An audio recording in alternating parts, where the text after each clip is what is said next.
Here we have this gorgeous looking Triumph Tiger XRX. It's an 800cc triple cylinder, and it's one of the smaller bikes from the adventure family. The XR and the XRX are more road focused bikes.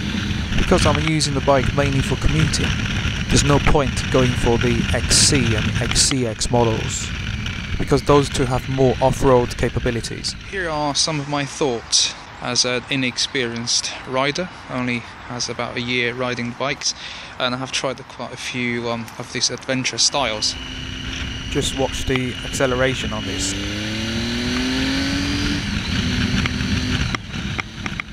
Incredible. This is as fun as the Street Triple, but with a much more relaxed riding precision. The exhaust sounds awesome. We need to try that. Yes, listen to it.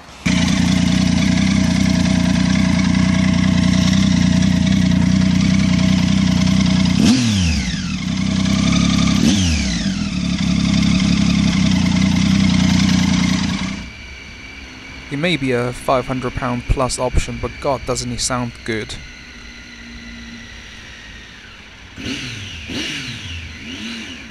I just wanted to listen to it all day long. It's great.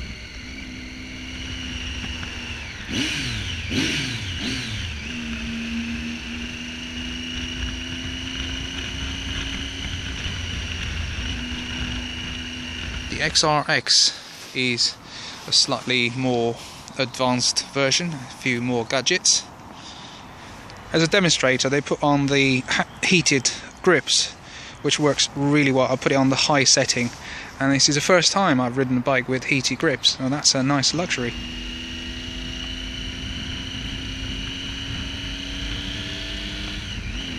Another extra on this bike is the top case, the Triumph one, that they put on just to show.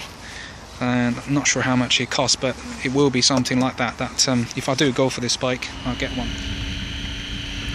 The mirrors on the Tiger 800 doesn't just look good, they are very effective as mirrors, so that's fantastic. The clutch and the gear change is so much better than my Honda CB500. So in terms of the handling of the bike, I really can't say anything negative. It's just a nice machine to ride. And the engine makes this nice whistling noise every time you rev.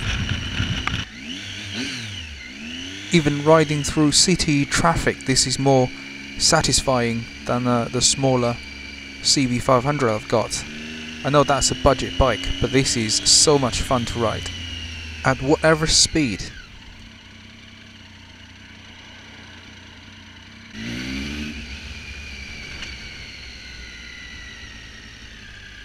I'm not at all biased towards this British make, the Triumph bikes, but having ridden the KTM 1050 Adventure and the Yamaha MT-09 Tracer, the Tiger 800 feels probably the best out of the three. This is a great bike. I had to look extremely hard to find something I don't like about the Tiger 800. There's one thing I've noticed riding it: the foot pegs felt they are too far forward, and this is just about 3 inches. The seat is about 810mm, so it's low and comfortable, and this is the comfort seat, and it's really nice. I can imagine going for a few hundred miles on these seats without feeling tired. And in terms of electronics and the controls, it's got cruise control, it's got traction control, it's got ABS, and it's got rider mode. There are so many reasons that makes me think this is the ideal bike for me, for the daily commute and the occasional weekend rides. And the foot pegs, like I mentioned earlier, is not really a negative, it's just a different position that one will have to get used to.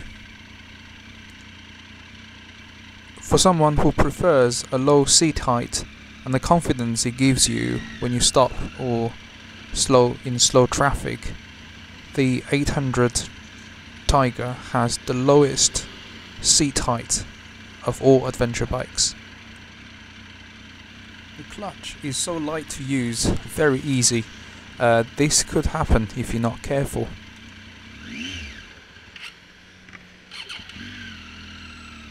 And I have told you about my lack of experience in riding bikes. Lots of things to play with, but not for today. I'm not going to spend any time on looking into it. It's on the standard setting for everything, which I found is just enough. So here's the instrument panel.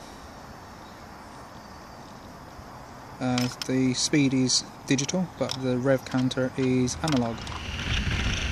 If I have to be picky on the dashboard display, the digital displays on the left is slightly on the small side, especially the gear indicator, and some of the letters are a bit like a calculator. It has the adjustable windscreen, but I don't know what setting it's on, but it works just fine.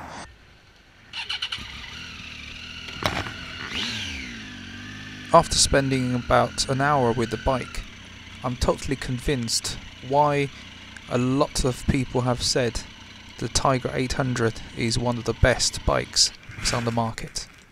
Please feel free to like, share and comment on the video if you have any questions, and subscribe to find out if I did buy this Tiger 800. See you soon. Ride safe from the Skyrider.